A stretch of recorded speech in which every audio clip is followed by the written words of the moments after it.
InsyaAllah. Okay, kita mulalah. Jangan buang masa insyaAllah. أعوذ بالله من الشيطان الرجيم بسم الله الرحمن الرحيم الحمد لله رب العالمين والصلاة والسلام على سيدنا محمد أشرف الأنبياء والمرسلين وعلى آله وصحبه أجمعين الحمد لله الذي هدانا لهذا وما كنا لنهتدي لولا أن هدانا الله رب اشرح لي صدري ويسر لي أمري واحلل عقدة من لساني يفقه قولي رب يسير عليك يسير والتميم بالخير. Assalamualaikum warahmatullahi wabarakatuh. Ahlan wa sahlan yang berbahagia Al-Fadil Ustaz Abdul Hadi bin Johari kerana sudi bersama-sama dengan Gema Nur Iman. Hari ini kita mula kitab tafsir Nurul Ihsan jilid yang keempat dengan surah Al-Mulk insya-Allah. Betul Ustaz? InsyaAllah baik. Betul. Jadi InsyaAllah. juga baik. Juga bersama-sama yang dikasihi para pencinta ilmu, pencinta Al-Quran, sahabat-sahabat yang dirahmati lagi dikasihi oleh Allah Subhanahu Wa Taala. Terima kasih kepada sahabat pentadbiran Gema Nur Iman yang dipimpin oleh Pengerusi Hajar Rasmiyati binti Mansur. Jadi bagi memohon keberkatan kuliah kita pada malam ini, marilah sama-sama kita membacakan umul kitab yang akan dipimpin oleh Al-Fadhil Ustaz untuk kita hadiahkan kepada baginda Rasulullah sallallahu alaihi wasallam, keluarga baginda, para sahabat, para hadirin, syuhada, alim ulama, guru-guru kita, ahli keluarga kita serta muslimin dan muslimat sama ada yang masih hidup ataupun yang telah kembali ke rahmatullah. Isiril Fatihah. أعوذ بالله من الشيطان الرجيم بسم الله الرحمن الرحيم الحمد لله رب العالمين الرحمن الرحيم مالك يوم الدين إياك نعبد وإياك نستعين اهدنا الصراط المستقيم صراط الذين أنعمت عليهم غير المغضوب عليهم ولا الضالين آمين. Baik, insyaAllah. Bismillahirrahmanirrahim. Amin ya rabbal alamin. Amin. Kita silakan. Ya, boleh mula terus ya? Silakan Ustaz, tafadhal. Syukur. Okey, baik. Syukran. Assalamualaikum warahmatullahi wabarakatuh. Alhamdulillah. Wassalatu wassalamu ala ashrafil anbiya'i wal mursalin wa ala alihi wa sahbihi ajma'in. Allahumma salli ala sayyidina Muhammad al-fatihi lima ughliq والخاتم لما سبق ناصر الحق بالحق والهادي إلى صراطك المستقيم وعلى آله حق قدره ومقداره العظيم أما بعد فإن أصدق الحديث كتاب الله وخير الهدي هدي سيدنا ومولانا رسول الله وشر الأمور محدثاتها وكل محدثة بدعة وكل بدعة ضلالة وكل ضلالة في النار. Sidang pendengar yang saya muliakan di Gema Nurul Iman, alhamdulillah kita syukur banyak-banyak pada Allah Subhanahu wa taala dipertemukan kita sekali lagi pada malam ini, dan insya-Allah kelas ini bermula setiap minggu pada hari Isnin selepas Isyak pukul 9.30 hingga 10.30. Kalau ada masalah ataupun ada sebarang muskilah, boleh bincang dengan pengurusan, insya-Allah mungkin mereka akan beritahu dekat saya lewat sangat ke ataupun ada hari yang lebih sesuai ke, nanti bincang semula lah. Tapi buat masa sekarang saya berkelapangan pada waktu yang sebegini, insya-Allah. Yang pertamanya saya nak buat pendahuluan sikit berkenaan dengan tafsir. Kita belajar tafsir ini kerana kita cuba untuk memahami apa yang ingin disampaikan oleh Allah Subhanahu wa taala. Allah Subhanahu wa taala berfirman dalam Al-Quran, afala yatadabbaruna al-Qur'ana am 'ala qulubihim aqfaluha. Allah Taala buat satu bukan pertanyaan, afala yatadabbaru. Dia lebih kurang persoalan lah, dia panggil istifham. Afala, kenapa kamu tidak cuba untuk memahami Al-Quranul Karim? Am 'ala qulubihim aqfaluha, ataupun hati kamu telah pun terkunci. Maknanya Quran ini boleh difahami oleh semua manusia. Tapi oleh kerana kita tak cuba nak faham, maka akhirnya kita gagal untuk mendapatkan hidayah Allah Subhanahu wa taala. Ataupun hati kamu telah pun terkunci. Tuhan menyifatkan mereka yang gagal memahami Al-Quran ini sebagai hati mereka dikunci, kena lock. Sebagai dalam ayat yang lain dalam surah Al-Baqarah, Tuhan kata khatamallahu ala qulubihim hati mereka itu khatamallahu ala qulubihim. Qulub mereka, hati-hati mereka telah pun dikhatam. Khatam, saya nak beri gambaran mudah, kalau kita pergi pejabat pos, surat yang kena khatam. Khatam ni maknanya cop. Seolah-olah dia stuck dekat situlah, dia tak boleh masuk dan tak boleh keluarlah surat tu, sehinggalah dipostkan kepada pemiliknya. Jadi seolah-olah begitu keadaannya. Kita tak boleh pergi mana, tak boleh pergi jauh. Kerana apa? Kerana gagal memahami murad Allah ataupun maksud yang dikehendaki oleh Allah Subhanahu wa taala kepada kita manusia untuk memahami. Jadi sebab itu antara cara untuk kita nak tadabbur, kita memahami, ialah dengan kita mempelajari tafsir Al-Quran. Saya memilih tafsir Nurul Ihsan kerana ada beberapa perkara. Yang pertamanya, terjemahannya tak terlalu panjang dan sampai kepada maksud, insya-Allah. Yang keduanya menggunakan bahasa orang Kedah. Ada kalau kita perhatikan, tapi saya akan sebutlah bahasa-bahasa ataupun perkataan-perkataan yang barangkali sebahagian kurang faham. Nanti insya-Allah saya akan jelaskan mengikut bahasa standard, insya-Allah. Ya. Dan yang ketiganya, saya memilih Suratul Mulk.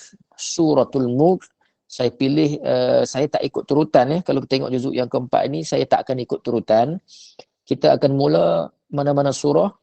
Saya memilih Al-Mulk dulu kerana melihat kepada ramai di kalangan hadirin ataupun ramai di kalangan muslimin dan muslimat sekalian yang mengamalkannya pada waktu malam, bacaan secara rutin, tapi kita tak faham maknanya, kita tak faham maksudnya. Jadi bila kita baca, insya-Allah selepas ini kita baca bersekali dengan memahami apa yang Tuhan nak sampaikan kepada kita sebagai hamba. Dan kalaulah kita baca Al-Quranul Karim ini tanpa memahami makna sekalipun, tetaplah berpahala. Kerana Al-Quran ini disebut dengan Al-Muta'abbadu bitilawatih. Sesuatu yang menjadi ibadat dengan kita tilawahnya, dengan kita membacanya. Tapi kita rugi sebab kita tak dapat hidayah, iaitu kerana tujuan utama Al-Quran diturunkan, dia adalah sebagai kitabu hidayatin wa irjadin. Kitab yang memberi petunjuk dan memberi hidayah. Jadi kita gagal dapat. Alasan yang orang selalu bagi tak faham Quran ini kerana Al-Quran ini bahasa Arab, dia bukan bahasa kita.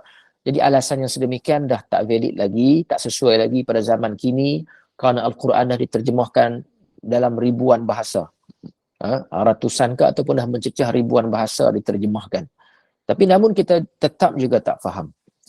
Kuncinya ayat yang saya bacakan pada pertama kali tadi, iaitu afala yatadabbaruna al-Qur'ana am ala qulubihim aqfaluha. Kita tak cuba nak tadabbur.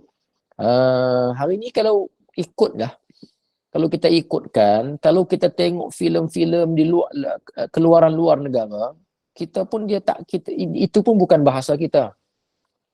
Anak-anak perempuan banyak minat filem Korea. Kita dulu minat Hindustan. Ya, ada yang minat filem Cina Hong Kong. Itu pun bukan bahasa kita sebenarnya. Tapi kita boleh faham sebab apa? Kerana ada terjemahan kan? Ada subtitle. Jadi kita cuba nak faham. Kita cuba nak tadabbur sehingga kan kita sanggup duduk berteleku di hadapan televisyen, di panggung wayang sebelum daripada cerita ditayangkan lagi. Maknanya kesediaan kita untuk memahami. Ketika filem ditayangkan, kita memberikan tumpuan yang sepenuhnya. Bahkan watak-watak tu kita dah kenal lah. Pelakonnya, lahir tahun bila, siapa dia.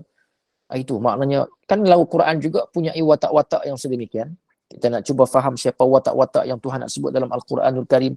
Demikian jugalah kita kenal siapa yang nak berlakon dalam filem tu. Kemudian bila berlalunya filem, kita cuba menghayati sampai nak terkencing pun kita tahan, tak pergi toilet. Kalau pergi nanti tak faham jalan cerita.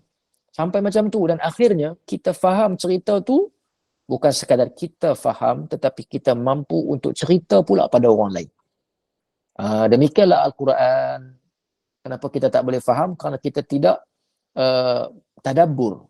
Tadi tu filem tu kita tadabbur, sebab tu kita boleh faham. Jadi insya-Allah kita mula Suratul Mulk, surah yang sangat besar fadilat, sehingga Nabi SAW minta kalau boleh jadikan bacaan ataupun hafalan 30 ayat sahaja, insya-Allah.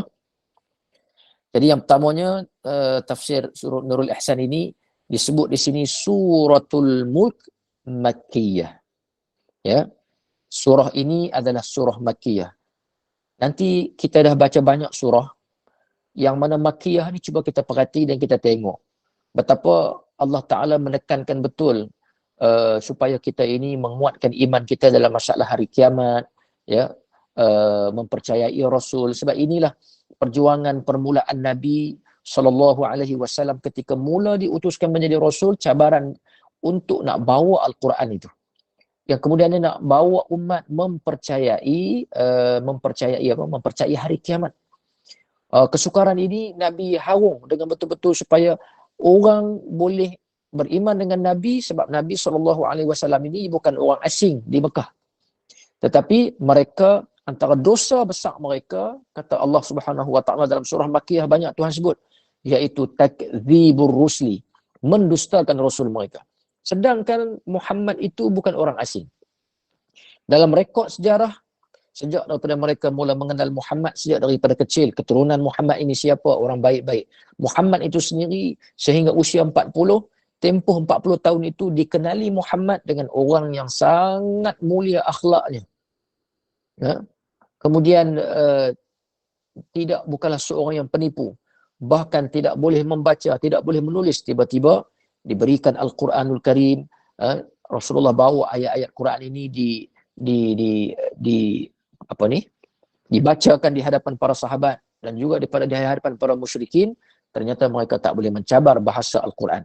Nanti kita akan dapati dalam surah Makkiyah, orang Mekah ini dia beza. Cuba kita tengok surah Makkiyah dengan surah Madaniyah nanti. Madaniyah ni banyak Tuhan menceritakan, kadang-kadang kita jumpa dalam surah Madaniyah ini, yas'alunaka, mereka bertanya kamu Muhammad. Rentak dialog ataupun rentak dakwah Nabi dengan orang Madinah, di Madinah berbeza sedikit dengan orang Mekah. Orang Mekah ni, kehebatan mereka ialah bahasa. Bahasa Arab ini bahasa yang paling hebat sekali. Saya sendiri belajar bahasa Arab lebih dari 20 tahun. Itu pun banyak lagi dan saya rasa saya lemah lagi. Banyak benda lagi tak tahu. Kerana vocab bahasa Arab ni terlalu banyak. Ya. Sehingga ada ulama yang membuat kajian jumlah vocab bahasa Arab ni disebut dengan alfaz lebih kurang 6,600,000. Ketinggalanlah bahasa Inggeris pun ketinggalan, bahasa Perancis pun ketinggalan. La tuhituha illa Nabi SAW. Tak ada siapa pun di kalangan ulama yang tahu semua 6,600,000 melainkan Nabi kita Muhammad SAW. Hebatnya orang Mekah ialah keindahan, powernya mereka dengan bahasa Arab mereka itu. Sehingga kan kalau pergi di Universiti Al-Azhar Mesir, tahun 1 fakulti bahasa Arab itu kita akan belajar dia panggil syair jahiliyah. Saya nak bagi faham dulu makna Makkiyah ni, ya. Dan juga ayat Makkiyah ini. Syair jahiliyah ini satu syair yang mana memaparkan betapa indahnya bahasa Arab yang mereka ini boleh buat secara spontan. Syair mereka boleh buat secara spontan. Sehingga itu dia dituliskan syair-syair jahiliyah, zaman jahiliyah ini, sehingga kalau ada orang pembesar al-malak, dia panggil al-malak ni maknanya pembesar, orang yang hebat-hebat, bila lalu saja di pasar, penyair ini melihat sahaja mereka, dia boleh buat syair memuji orang tersebut secara spontan, tak perlu nak fikir-fikir panjang. Tiba-tiba turunnya ayat Al-Quranul Karim dalam kehebatan mereka dalam bahasa Arab, betapa tingginya nilai sastra Arab di kalangan mereka. Tiba-tiba turunnya ayat Al-Quranul Karim yang mana ayat ini mereka tak mampu nak cabar. Sedangkan Muhammad ini tak pandai membaca, tidak boleh membaca, bahkan menceritakan perihal umat-umat yang terdahulu, sehingga kan menceritakan number-number tertentu yang mereka tidak ada detail, tidak ada maklumat, sehingga detail Al-Quran menceritakan. Jadi di sinilah bukti bahawa Al-Quran ini mukjizat. Wahyu daripada Allah Subhanahu Wa Taala. Jadi ayat Madaniyah ini, cabaran antara yang Nabi nak hadap ialah takzibur rusli, pendustaan, ini mereka mendakwa Nabi ini penipu. Dan mereka tak nak dialog tentang kehebatan Islam, apa dalil, apa hujah. Mereka lebih nak mencabar Nabi SAW. Sebab itu kalau kita tengok mereka minta apa dekat Nabi Muhammad, kalau kau benar-benar Rasul, kamu belah bulan.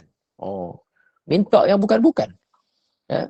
Kalau betul nak tahu Islam tu benar ataupun tidak, maknanya minta burhan, minta dalil, minta hujah, tapi mereka minta belah bulan. Dan Nabi belah bulan. Apa pula? Apa yang mereka kata pada Nabi pula bila Nabi berjaya untuk belah bulan, maka kata Nabi ini ahli sihir pula. Jadi ini cabaran Nabi SAW ketika berdakwah di Mekah. Jadi surah ini Makkiyah bermakna surah yang diturunkan qabla hijratin Nabiil Mustafa sallallahu alaihi wasallam ila Madinah.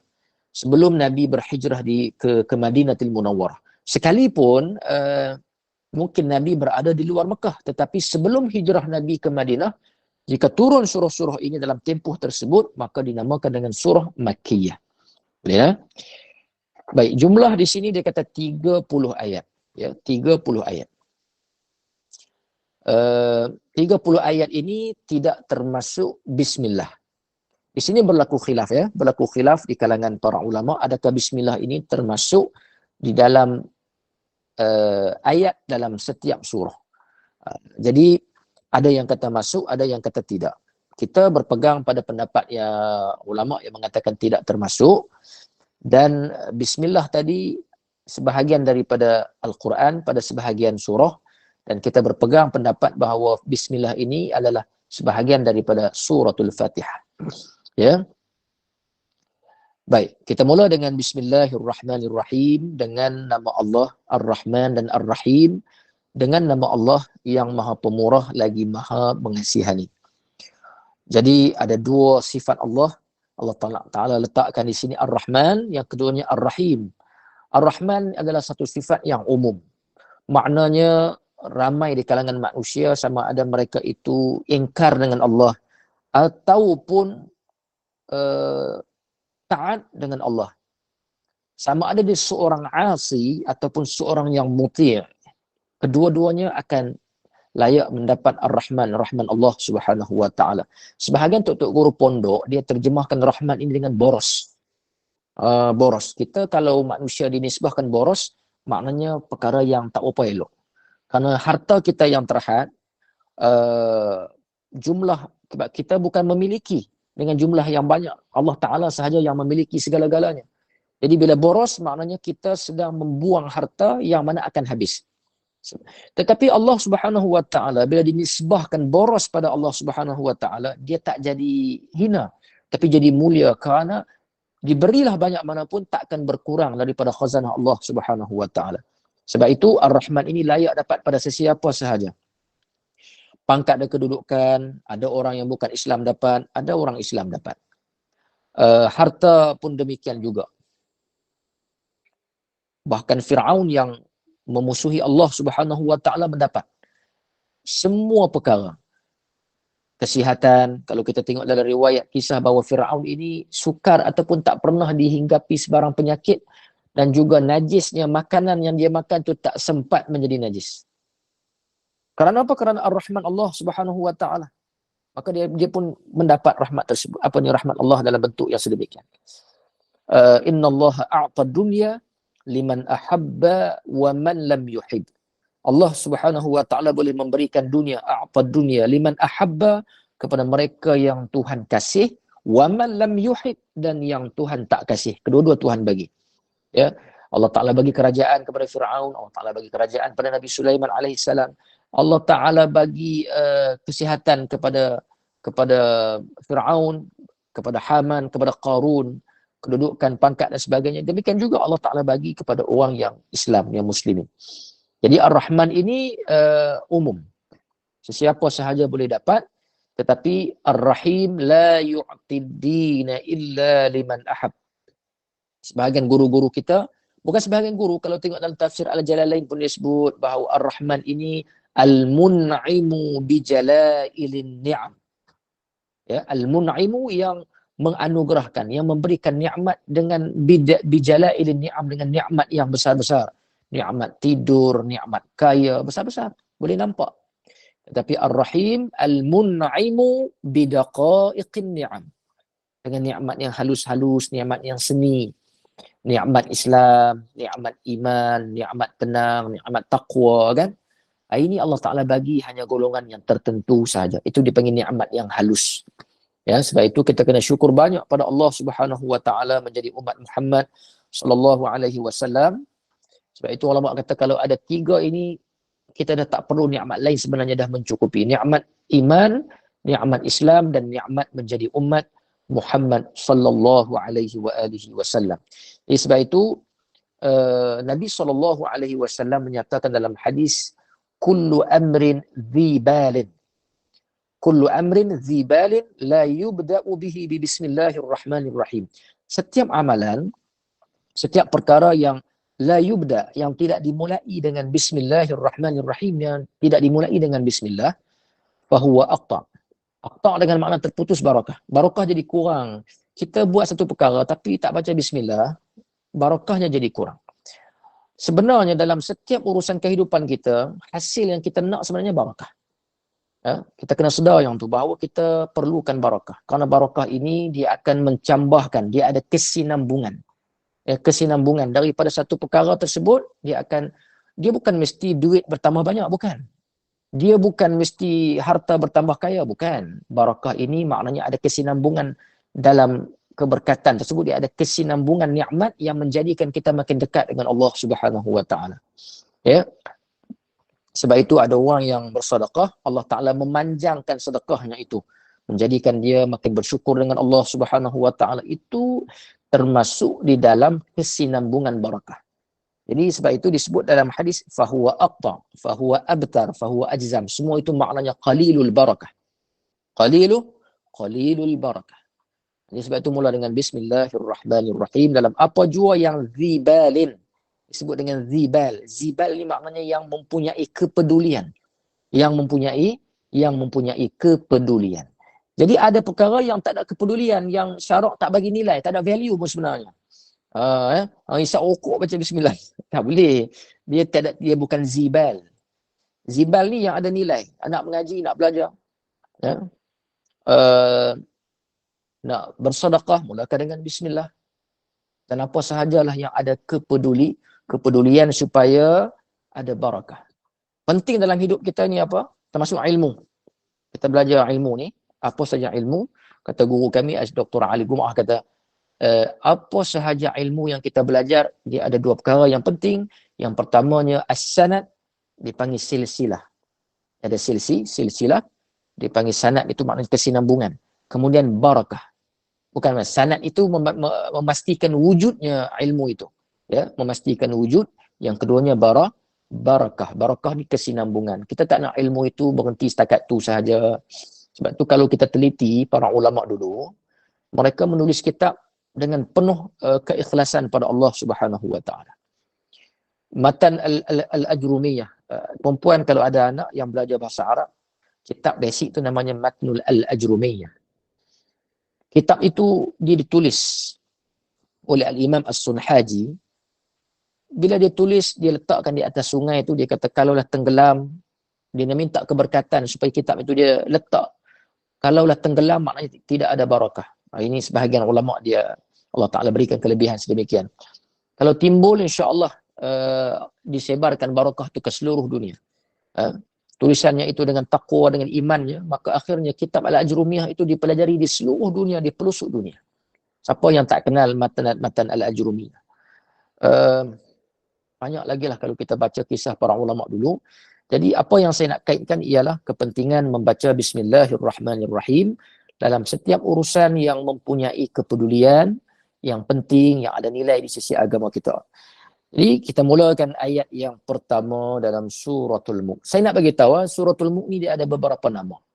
Yang pertama ada ulama yang menamakan dengan Al-Munjiyah.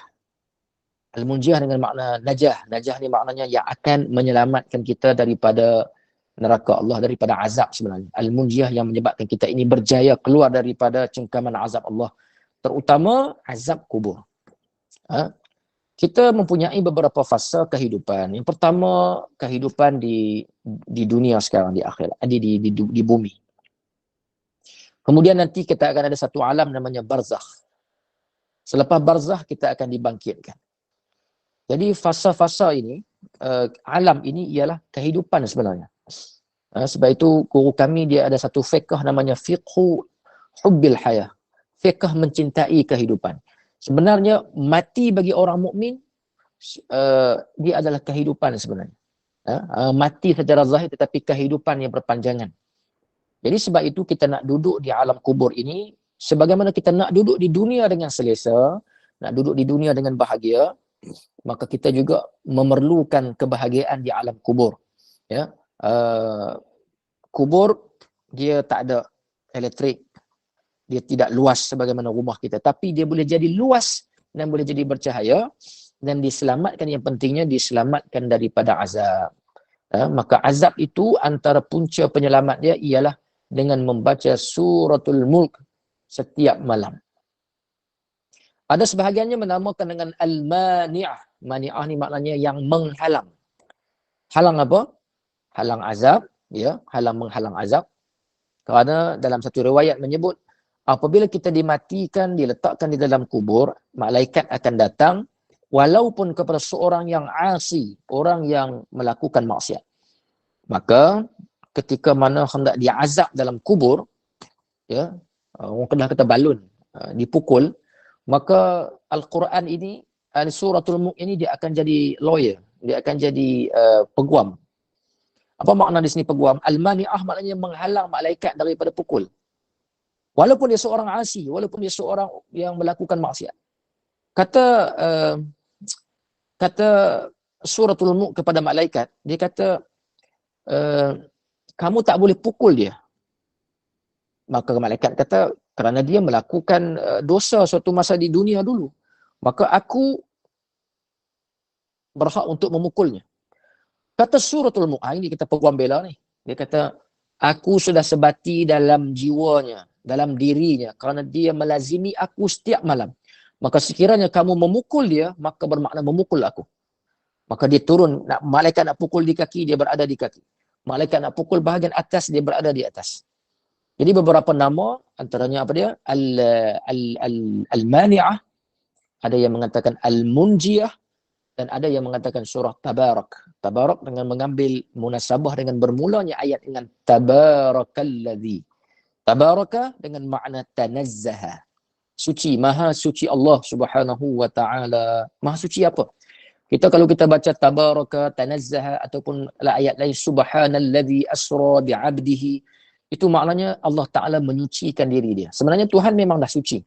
Tetapi manusia yang gagal untuk memahami kesucian Allah Subhanahu wa taala, maka Tuhan mengajarkan kita dalam Al-Quran bahawa Allah Taala ini maha suci. Baik, saya nak baca keterangan guru kita ini, nama Syekh Sa'id. Tabarakalladzi biyadihil mulk.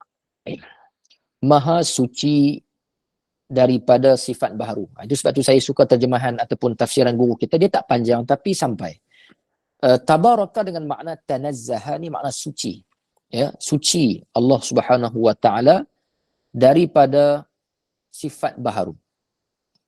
Ya, bila kita sebut suci Allah Taala itu suci, maha suci Allah Subhanallah, apa yang kita nak hadirkan dalam jiwa kita sebenarnya?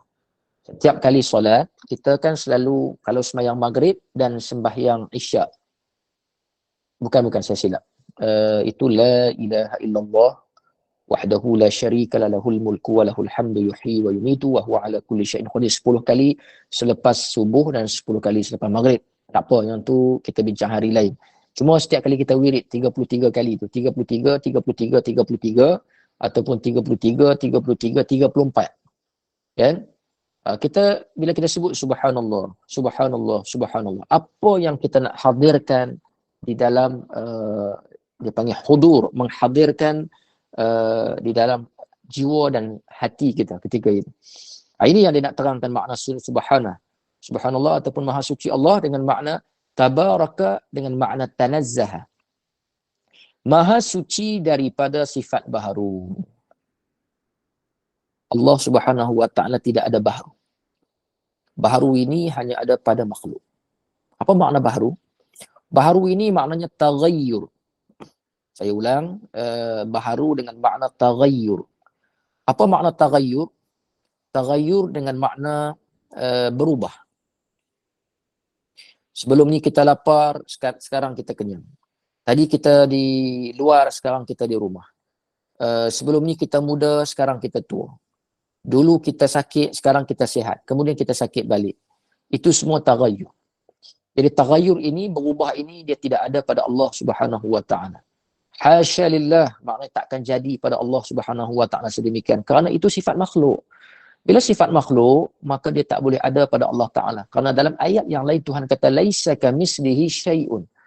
Aku ini tidak sama langsung dengan apa sahaja sesuatu yang aku ciptakan. Jadi taghayyur ini boleh berlaku dalam banyak perkara. Perubahan ini, perubahan warna, perubahan tempat, perubahan makan, macam-macam, itu tidak berlaku pada Allah Subhanahu wa taala. Okey? Jadi hadirkan sedemikian bahawa Allah Taala suci daripada sebarang arah, Allah Taala suci daripada sebarang tempat, Allah Taala suci daripada sebarang tempoh masa. Kerana masa tu sendiri Tuhan yang cipta. Tempat pun Tuhan yang cipta. Jadi Tuhan suci daripada segala perkara tersebut, kerana bila Tuhan berada di suatu tempat bermakna Tuhan bertempat. Kalaulah Tuhan berada di satu-satu arah, maknanya Tuhan memerlukan arah. Sedangkan arah juga Tuhan yang cipta. Kalau kita kata Tuhan memerlukan tempat, sebelum tempat itu diciptakan, Tuhan berada di mana? Itu persoalan yang kita nak timbulkan.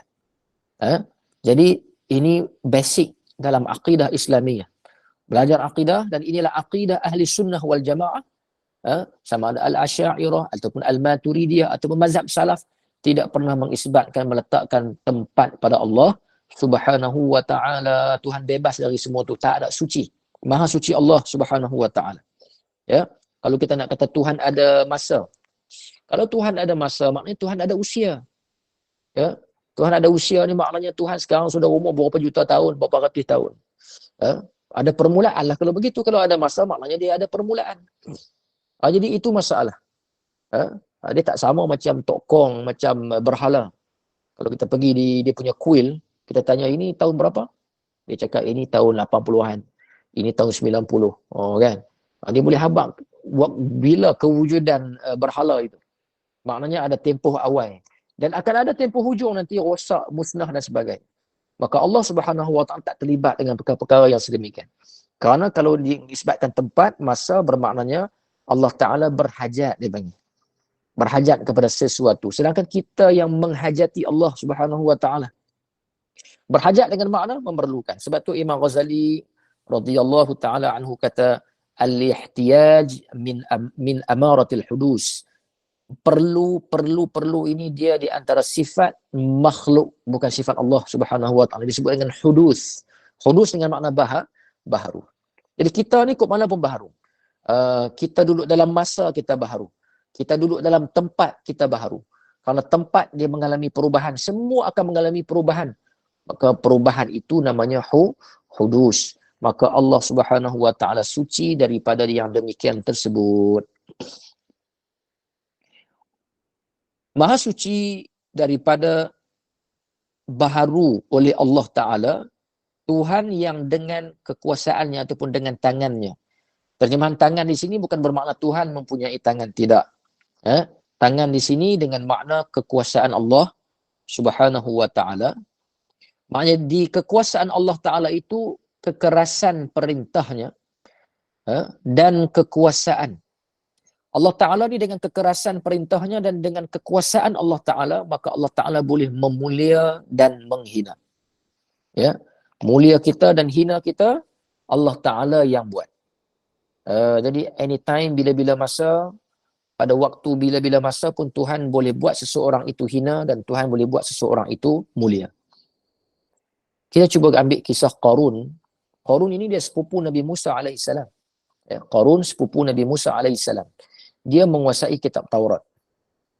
Qarun, dia pernah mengalami waktu zaman fakir, miskin dia tak ada harta. Dia minta kepada Nabi Musa AS, ya Musa, doakan aku. Doakan aku supaya aku jadi orang yang senang, orang yang kaya. Maka dia minta dan Nabi Musa memohon pada Allah untuk dikayakan Qarun. Jadi sebab tu saya nak sebut di sini, ketika hinanya dia ketika miskin, ya, dia hina, dia rasa dia hina ketika miskin dan Allah Taala mengayakan dia dan dia jadi kaya dan sekaya-kayanya. Saya ingat kalau Qarun itu ada lagi hari ini dan dia hidup sampai hari ini. maka dia adalah orang yang paling kaya dalam dunia. Bill Gates ke, ataupun mana-mana individu yang mendakwa paling kaya di dunia hari ini, dia tak boleh lawan Qarun. Karena Qarun bila dia kaya, dia buat perarakan menunjukkan aset dia. Tapi dia tak boleh tunjuk aset dia kerana banyak sangat. Yang dia bawa tu, yang dengan kereta kuda banyak-banyak tu, itu bukan lagi harta nah. Bukan lagi harta dia. Itu baru kunci tempat simpan. Maka dibawa kunci-kunci tu yang berpikul-pikul, ditayangkan di hadapan orang ramai ketika itu, nak menunjukkan kekayaannya. Itulah kaya Qarun. Sehinggalah nanti kita akan baca dalam surah yang ini, surah Al-Mulk di hujung nanti, bahawa Allah Ta'ala buat bumi ini tazallul. Bumi tazallul ni dengan makna bumi ini merendah diri dengan manusia. Seolah-olah ambillah daripada kami, daripada bumi ni apa sahaja. Ada yang nak ambil pokok-pokok untuk buat rumah, ambil batu, ambil apa lagi, ambil hasil bumi, petrolnya, biji besinya, macam-macam ambil lah. Itu dipanggil makna bumi tazallul. Bumi merendah diri untuk dikhidmat, untuk berkhidmat kepada manusia. Tetapi dalam peristiwa Qarun, pada hari nak ditenggelamkan Qarun, Allah Subhanahu wa taala memberi arahan kepada bumi. Wahai bumi, hari ini kamu dengarlah cakap Musa alaihi salam. Maka Nabi Musa kata tenggelamkan Qarun. Maka ditenggelamkan. Tenggelamkan Firaun, bukan Firaun pula, ditenggelamkan Qarun. Kemudian berbaki lagi istana dia. Harta-hartanya yang banyak itu.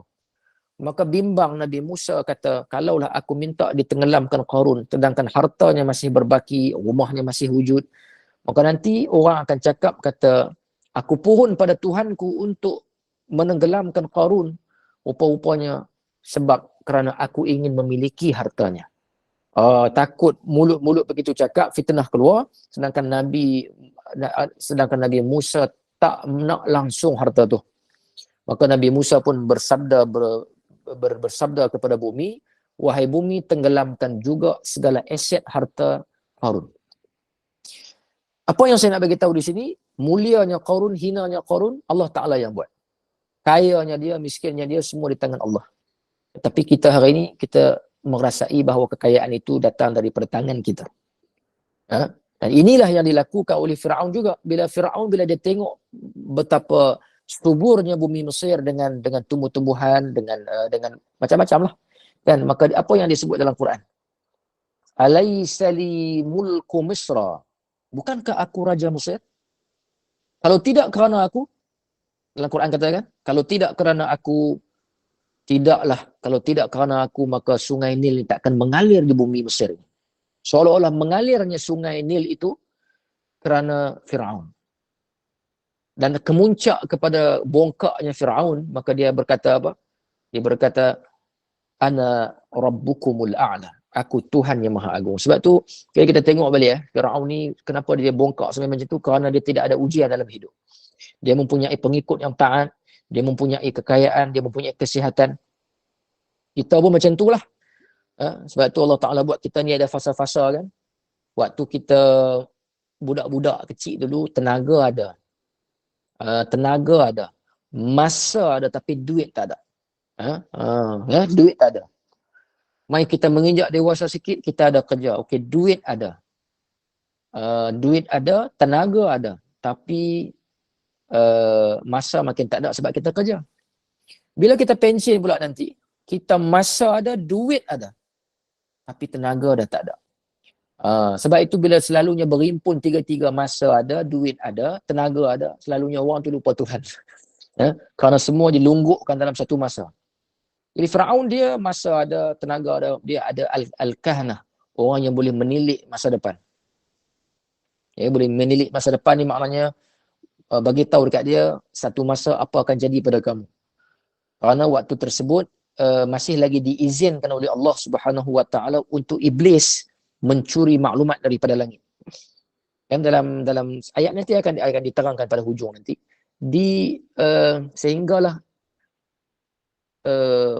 Sehingga ketika lahirnya Nabi kita Muhammad sallallahu alaihi wasallam, maka ketika itu setiap kali syaitan dan iblis nak naik curi berita daripada langit, maka dipanah dengan bintang, dengan taik bintang. Dari riwayat kata taik bintang.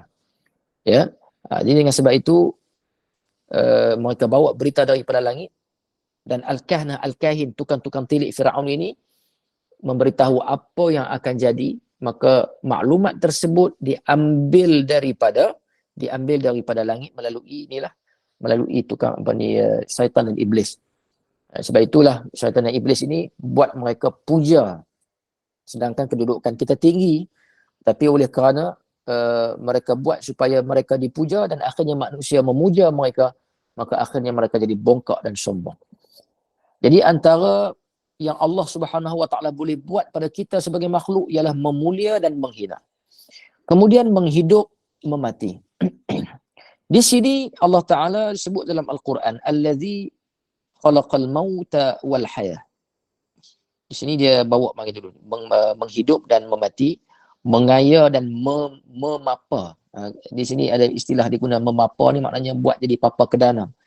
Jadi memapa dan mengaya, memberi dan menegah. Memberi dan menegah.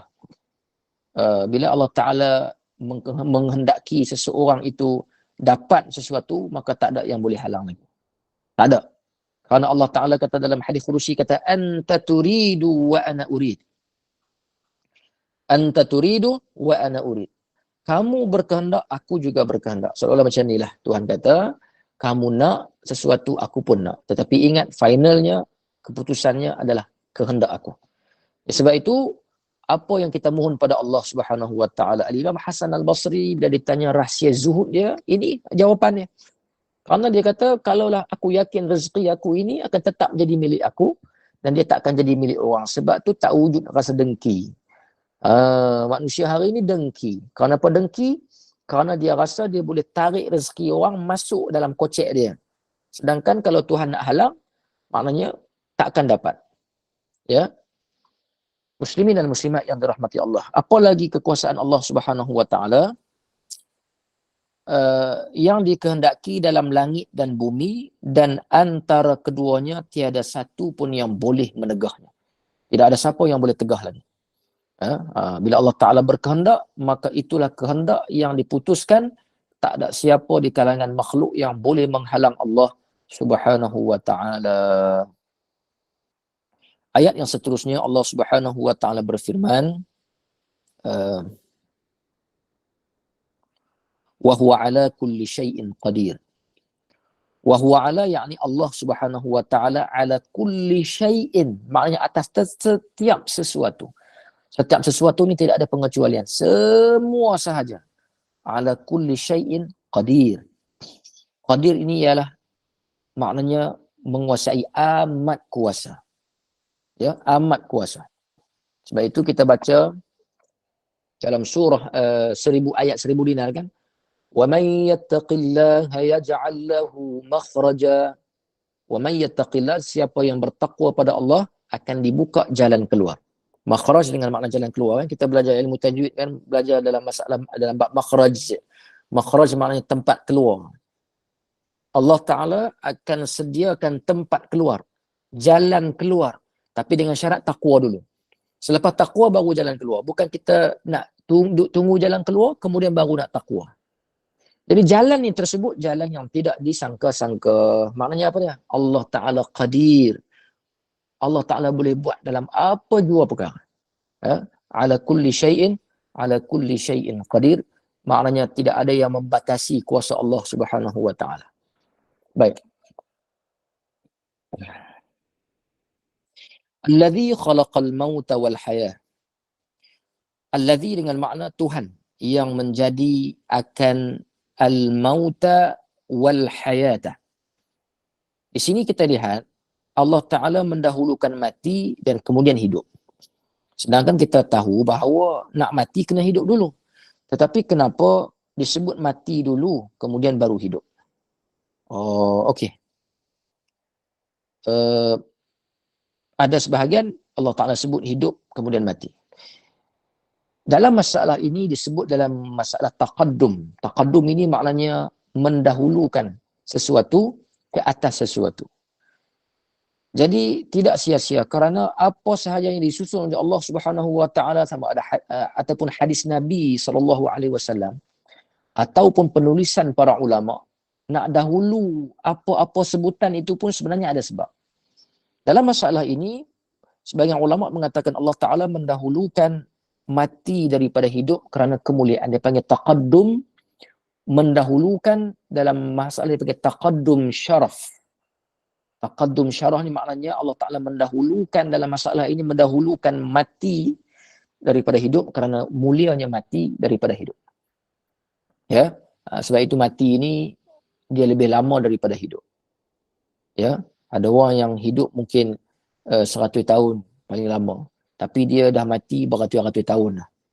Ya, itu baru kehidupan fasa yang kedua di barzakh, belum lagi di akhirat yang tidak ada tempoh langsung. Ya, maknanya hidup kita ini kehidupan yang sekejap saja sebenarnya. Adapun mati, barzakh itu sahaja melalui tempoh proses yang panjang.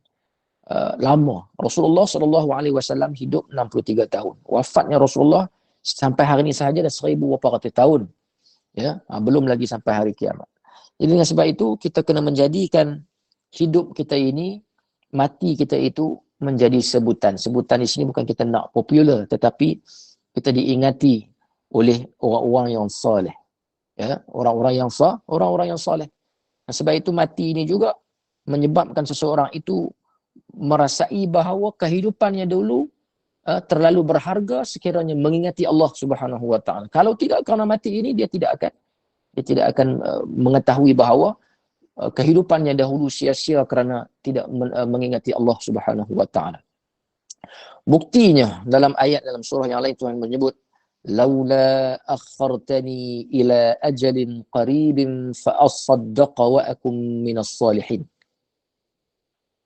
Bila dimatikan ahli-ahli maksiat, maka apa yang mereka minta pada Allah Ta'ala? Mereka memohon pada Allah Ta'ala dibangkitkan ila ajalin qarib. Bagi aku hidup sekejap sahaja di dunia ni. Tak lama pun. Dia pun tak minta, tak memohon pada Allah Ta'ala lama. Tak. Dia minta sekejap sahaja. Tempoh masa yang terhad. Apa yang dia nak buat? Fa as-saddaqa wa akum. Aku nak sedekah. Sebab tu kita kalau buat dosa banyak, nak dekat dengan Allah, antara jalan yang boleh kita dekat ialah kita sedekah. Fa as-saddaqa wa akum. Sebab tu sebagian ulama khilaf lah. Sebagian ulama meletakkan bahawa kafarah mukaffirat ni makna pembuang dosa yang paling besar sekali ialah sedekah. Kerana bila nak bangkit balik daripada kubur, diminta dekat Tuhan, dia nak sedekah dulu. Sebagian ulama berpendapat sedemikian. Fa as-saddaqa wa akum minas salihin. Dan aku nak jadi orang yang saleh. Diuntung jadi orang yang soleh ini kerana fadilatnya, hebatnya dia punya fadilat yang dia dapat tu luas. Antaranya ialah didoakan. Sebab tu dalam majlis ilmu ni kita kena doa. Bagi saya dalam Google Meet ini pun diiktibarkan sebagai majlis ilmu. Ya. Ibu kepada Imam Ghazali berdoa dalam majlis ilmu supaya lahir Imam Ghazali. Lahir Imam Ghazali. Antara yang boleh kita doa, apa-apa sahaja doa supaya malaikat makbul permudahkan doa. Dan kadang-kadang kita duduk dalam majlis ilmu, kadang-kadang doa kita tu tak kuat sangat pun. Kerana kita mungkin ada maksiat, kita ni mungkin orang yang tidak istiqamah. Tapi dengan doa daripada guru misalnya, dan akhirnya diaminkan secara beramai-ramai, kita menumpang amin daripada manusia yang lain, yang barakah doanya. Baik. Jadi didahulukan mati daripada hidup kerana kemuliaan mati itu. Ya, kemuliaan mati. Sebagaimana kata Khalid Al-Walid radhiyallahu taala anhu ketika mana nak berperang, dia menyatakan kepada tentera Rum, tentera Parsi, sesungguhnya kami orang muslimin mencintai mati sebagaimana kamu mencintai hidup. Macam mana kamu suka hidup, maka begitulah kami mencintai mati. Okey? Tuhan yang menjadikan mati dan hidup. Apa tujuan Allah Ta'ala buat kita, mati kita, hidup kita tu apa yang tujuan? Tujuan Allah Subhanahu Wa Ta'ala buat hidup, buat mati, tidak ada lain dan tidak bukan liyabluwakum. Liyabluwakum, main daripada perkataan bala, itulah bala-bala yang kita duk kata tu kan. Bala itu ataupun makna ibtila, maknanya ujian. Tuhan buat kita hidup ini untuk menguji. Tes. Bila test bukan makna Tuhan nak tak tahu apa nak jadi. Sebab tu Tuhan test kita, bila kita buat test, kita nak tahu kebolehan. Jadi hasilnya ke depan. Allah dah tahu. Kalau Allah Ta'ala tak tahu, maknanya Allah Ta'ala juga macam makhluk. Tetapi menguji di sini untuk menzahirkan ujian bagi manusia rasa. Liyabluwakum, dengan ujian tersebut, maka Tuhan pun menilai kita ahsanu amala. Ayyukum. Ayyukum ni maknanya mana di kalangan kamu yang ahsan, yang terbaik amalan kamu. Okey. Kalaulah tak ada test, kalaulah tak ada ujian, orang yang soleh dia tak boleh anggap dia soleh. Ya, orang yang hebat berzikir dia tak boleh anggap dia hebat kerana tak pernah ada ujian. Orang miskin pun sama. Jadi dengan sebab itu ujian itu menentukan kadar kedudukan kita di hadapan Allah Subhanahu wa taala, di kedudukan di sisi Allah Subhanahu wa taala. Maka perlu kepada ujian. Ya. Maka dengan ujian itulah kita tengok ada yang terselamat, naik martabatnya di sisi Allah Subhanahu wa taala. Ada yang dengan ujian turun seturun-turunnya, serendah-rendahnya. Sebagaimana peristiwa dalam Isra wal Mi'raj. Isra wal Mi'raj ada yang beriman sebelum itu bertambah imannya sebagaimana Sayyidina Abu Bakar. Dan ada yang turun kedudukan imannya sehingga ada yang kufur. Kerana apa? Kerana Nabi SAW mengatakan bahawa aku pergi ke Baitul Maqdis kemudian naik ke Sidratul Muntaha dalam tempoh yang tak sampai 1 malam penuh. Sebab itu dalam ayat Quran kata subhanallazi asra bi'abdihi lailan. Lailan, Tuhan tak guna lailatan. Lailan, kalau orang belajar bahasa Arab faham, dia bukan malam yang penuh. Maknanya sebahagian malam sahaja. Daripada Mekah ke Baitul Maqdis, kemudian naik ke Sidratul Muntaha, turun, mengambil tempoh yang tak sampai 1 malam yang penuh. Maka dengan sebab itu ada yang kufur bertambah kufur, dan yang beriman bertambah kuat imannya. Sebagaimana Sayyidina Abu Bakar radhiyallahu ta'ala anhu. Jadi liyabluwakum ujian. Maka ujian itu akan berterusan sehinggalah kita bertemu Allah Subhanahu wa taala. Dalam ayat yang lain Tuhan menyebut laqad khalaqnal insana fi kabad. Saya nak menjelaskan makna ujian di sini. Sesungguhnya kami menciptakan kamu manusia fi kabad. Maknanya dalam keadaan, kabad ni makna keletihan, kelesuan, keperitan. Jadi kalau kita rasa hidup kita susah, perit, itu memang tabiat dia. Kalau Allah Ta'ala dah sebut, laqad khalaqna, menciptakan oleh kami akan kamu, al-insan akan insan, fi kabad, dalam keadaan kabad. Nak tahu makna kabad, kena baca pula surah Al-Insyirah. Dalam suratul Insyirah Allah Ta'ala kata, فَإِذَا فَرَغْتَ فَانْصَبْ, selepas selesai satu kerja, fansab, bangun buat kerja lain balik. Begitulah kehidupan kita. Ya. Jadi sebab itu, dengan keadaan demikian Tuhan nak tengok. Maka Tuhan buat ujian kita kabad tadi. Dengan kabad tadi adalah ujian daripada Allah. Tuhan nak tengok ahsanu amala, siapa di kalangan kamu yang terbaik amalannya. Maka dijadikanlah ujian. Maka ujian itu ada yang selamat, ada yang tidak. Na'udzubillahi min zalik. Kita minta supaya Allah Ta'ala berikan kita jiwa yang istiqamah, berterusan dengan hidayah Allah, dan jangan mendabik dada. Hari ini kalau Allah Ta'ala bagi kepada kita kemudahan kita ini melakukan taat, jangan kita dabik dada. Bahkan Al-Imam Asy-Syirazi, saya pernah cerita dekat perempuan kalau tak silap saya, bagaimana kita ini bila berada pada satu tahap takwa kita, taat kita yang bertambah ataupun istiqamah, maka bahaya kita pada waktu itu ialah melihat manusia lain yang tak boleh buat macam kita. Ini disebut sebagai tipu daya lah, tipu daya. Kerana di antara tanda bersandar dengan amalan, kan? Kata ulama sufi, tasawuf, di antara tanda kita bersandar dengan amalan ialah kita mula melihat manusia yang tak boleh buat macam kita. Kita dah boleh pergi masjid, kita dah boleh pergi mengaji, kita dah tengok orang lain yang tak nak mengaji, tak nak belajar. Ini ujian. Baik. Jadi ahsanu amala itu dalam segala aspek. Sama ada kita dikurniakan banyak harta, maka Tuhan nak tengok harta kita itu bagaimana kita proses.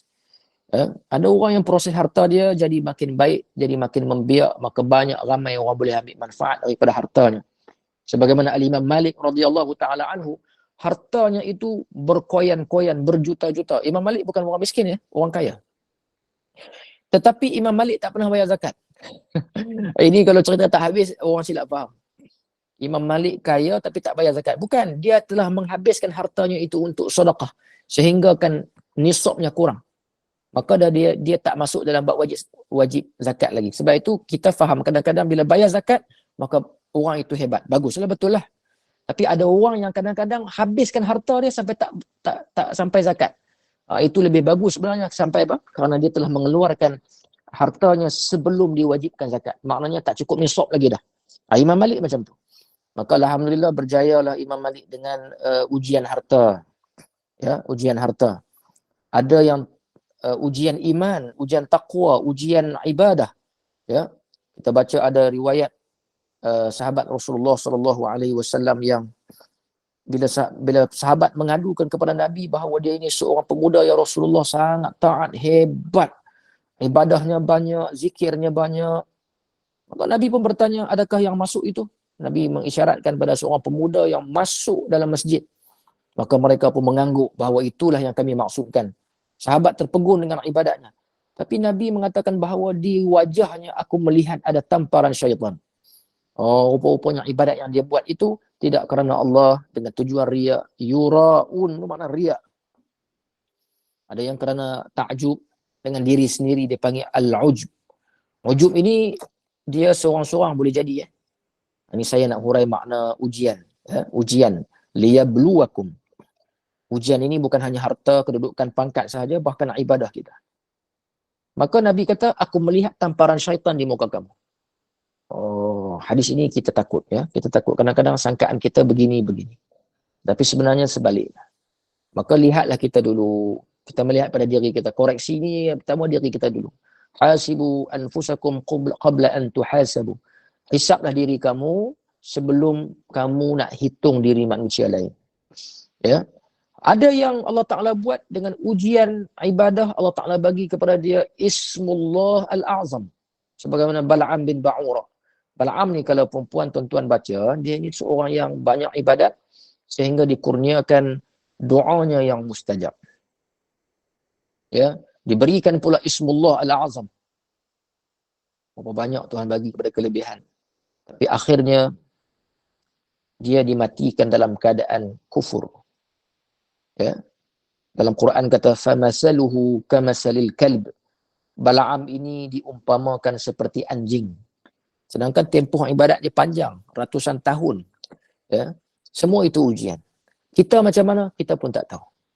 Maka bila kita tak tahu, dua perkara yang kena ada al-khawf war raja, takut, kemudian raja mengharap pada Allah Subhanahu wa taala. Dengan harap dan dengan takut, ada masa lagi tak kita nak tengok salah orang? Ada masa lagi tak kita nak jadi juru audit amalan orang? Tak ada masa lagi dah. Kita duduk kira hak kita je. Sebab yang kita saja pun banyak lah. Yang mangkali penat meletihkan. Jadi dengan sebab itu, ujian ini datang dalam pelbagai cara dan pelbagai macam. Sesuai dengan Allah Ta'ala kata, kamu akan berada dalam kabat sehinggalah kamu menemui masuk ke dalam syurga Allah Subhanahu wa Ta'ala istirahah. Jadi sebab itu, kita nak jaga ujian Allah Ta'ala ni macam-macam. Antaranya kita duduk dalam komuniti ilmu. Duduk berkawan dengan orang-orang yang baik. Supaya apa? Supaya saling memperingatkan. Dan jangan jadikan nasihat sebagai suatu perkara yang menggusarkan kita ataupun menyebabkan kita pandang orang yang bagi nasihat itu tak elok. Kerana ad-dinun nasihah, agama itu nasihat. Selagi nasihat bergerak, berjalan, maka agama akan sentiasa berjalan dalam diri kita. Tapi kalau kita stop, isteri nak nasihat, kita letakkan, kita ada orang-orang tertentu je yang boleh nasihat kita. Jadi pintu nasihat tak terbuka. Dia biarkan orang nasihat kita. Imam Ahmad, Imam Abu Hanifah, ya, Imam Abu Hanifah. Sebelum saya tutup, dah 10.30 dah. Nanti kita sambung insya-Allah. Imam Abu Hanifah satu hari ditegur ini ujian kedudukan kepada Imam Abu Hanifah. Satu hari Imam Abu Hanifah melihat seorang budak yang memakai terompah kayu. Ya. Maka Imam Abu Hanifah berkata kepada budak tersebut, hati-hati wahai gulam, wahai budak, memakai terompah kayu kerana takut kamu tergelincir. Kan terompah kayu dia tak ada, dia takut lincin, tak stable. Terima kasih. Budak itu dia reply pada Imam Abu Hanifah, terima kasih wahai Imam Abu Hanifah. Wahai tuan. budak tadi bertanya, adakah kamu Imam Abu Hanifah Al-Imamul A'zam? Imam A'zam ni pangkat kedudukan. Adakah kamu Al-Imamul A'zam Abu Hanifah An-Nu'man? Adakah kamu? Kata Abu Hanifah, ya, aku. Maka budak tadi memberikan suatu kata-kata yang sangat menyengat, menyebabkan Abu Hanifah menangis bercucuran air mata. Budak tadi kata, aku kalau pakai terompah kayu ni, aku jatuh tergelincir, tapi tergelincirnya aku di dunia. Tapi ingatlah kamu, wahai Abu Hanifah, kamu diberikan gelaran Al-Imamul A'zam, imam, segala imam. Jika kamu berbangga dengan gelaran itu, maka kamu akan tersungkur dan jatuh di hari akhirat nanti. Menangis Imam Abu Hanifah. Jadi orang yang sempurna, walaupun taklah perfect macam Nabi, seperti Imam Abu Hanifah, dia melihat teguran itu sebagai suatu perkara yang bermanfaat bagi diri dia. Dia tidak menyatakan bahawa budak ini kurang ajar, budak ini biadab. Jadi kita kena izinkan nasihat masuk dalam jiwa kita, dalam qalb kita, supaya agama sentiasa bergerak dan berjalan. Ya. Jadi ujian kita banyak, liyabluwakum, Tuhan nak tengok ayyukum ni mana-mana di kalangan kamu, siapa sahaja di kalangan kamu, ahsanu amala dengan makna ahsan, yang terbaik amalannya, yang paling sukses. Jadi sehingga sebab itu kita berlumba-lumba, bukan kita nak memandang manusia yang lekeh daripada kita, tetapi kita melihat manusia lain, kalaulah dia kaya, jangan tengok kekayaan dunia dia itu menyebabkan kita jadi cemburu untuk lawan bersaing dalam masalah dunia.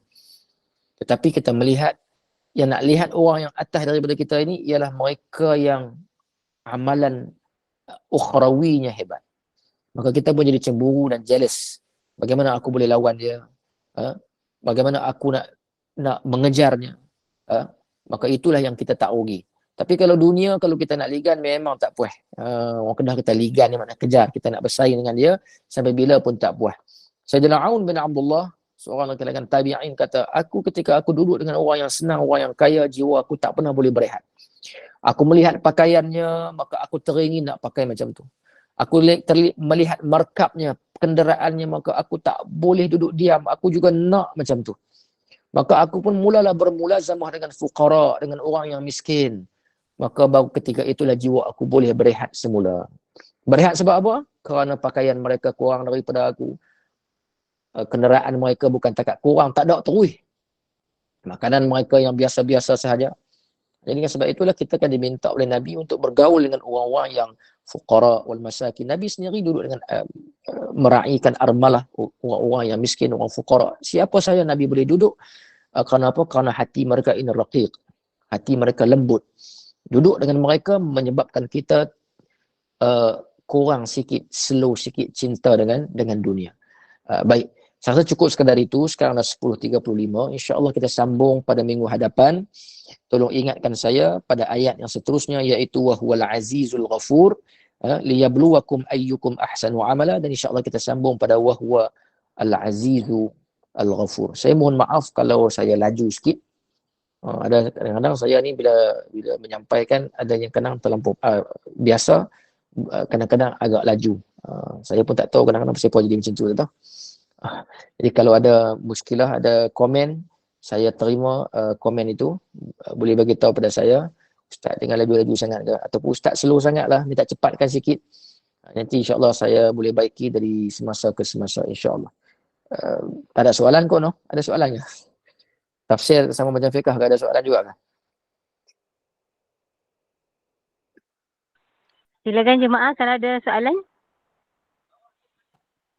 Assalamualaikum Ustaz, nak tengok muka slide apa ni, cover kitab Ustaz. Nak tengok cover kitab Ustaz sebab ada a few. Okey, jilid yang keempat ya. Jilid yang keempat. Saya lupa nak maklumkan, saya memilih jilid yang keempat dan saya tak mula daripada awal. Saya petik saja mana-mana surah yang kita nak baca dan saya menerima cadangan untuk baca mana-mana surah. Tapi saya mengutamakan surah yang selalu kita baca dalam solat, selalu kita baca, sebab yang itulah yang utama kita nak tadabbur, tak selalu baca. Ada yang baca Yasin sampai dah berbelas-belas tahun, berpuluh tahun, tapi makna Yasin pun kita tak tahu lagi. Jadi kita nak kalau boleh yang selalu kita lazimi, terutama jilid yang keempat ini, surah-surah yang pendek, supaya kita baca dalam solat, kita dapat tadabbur, kita baca pada waktu-waktu lapang, kita dapat tadabbur dan memahami makna Al-Quranul Karim. Ya, ini jilid yang keempat, namanya Tafsir Nurul Ihsan. Cari jilid yang keempat. Saya difahami, saya dapat maklumat kata ada ustaz yang mengajar juzuk 1. Ini insya-Allah mudah-mudahan kalaulah perlahan-lahan insya-Allah boleh khatamkan keempat-empat jilid. Minta maaf Ustaz, sikit nak mencela. Bunda Farida, kitab yang Ustaz tunjuk tu, kulit tu untuk cover lama. Kalau hijau Ya. baru, tapi isi sama insya-Allah.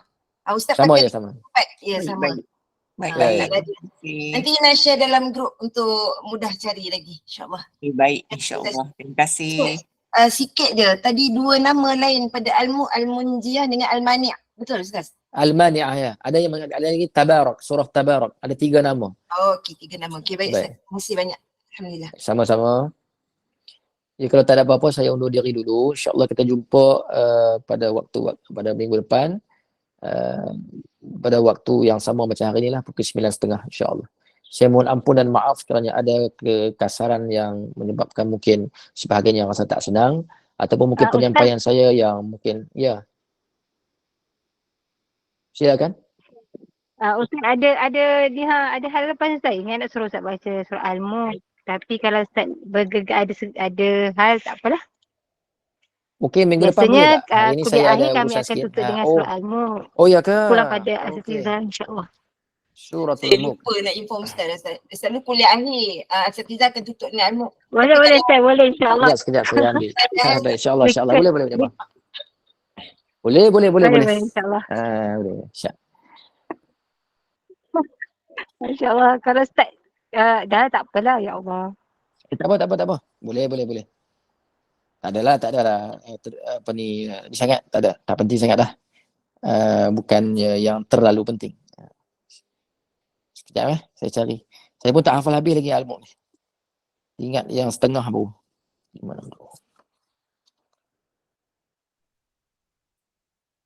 562 Ustaz muka surat. Ya, betul 562.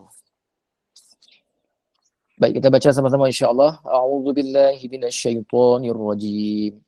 Bismillahirrahmanirrahim. Tabarakalladzi biyadihil mulku wa huwa ala kulli syai'in qadir. Alladzi khalaqal mauta wal hayata liyabluwakum ayyukum ahsanu amala wa huwal azizul ghafur. الذي خلق 7 سماوات طباقا ما ترى في خلق الرحمن من تفاوت فارجع البصر هل ترى من فطور ثم ارجع البصر كرتين ينقلب إليك البصر خاسئا وهو حسير ولقد زينا السماء الدنيا بمصابيح وجعلناها رجوما للشياطين وأعتدنا لهم عذاب السعير وللذين كفروا بربهم عذاب جهنم وبئس المصير إذا ألقوا فيها سمعوا لها شهيقا وهي تفور تكاد تميز من الغيظ كلما ألقي فيها فوج